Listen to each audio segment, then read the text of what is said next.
একদিন এক বোকা বাঘ খুব ক্ষুধার্ত ছিল এবং সে খাবারের সন্ধানে গভীর জঙ্গলের ভেতরে।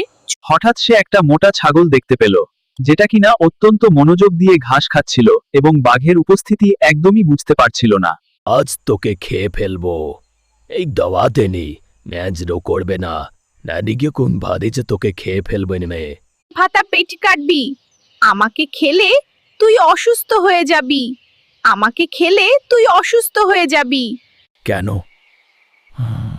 মানো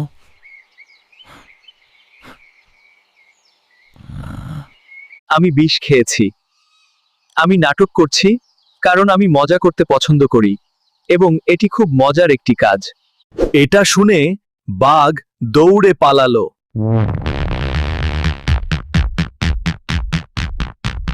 আর ছাগল বাঁচলো নিজের বুদ্ধিতে, আর ছাগল বাঁচলো নিজের বুদ্ধিতে।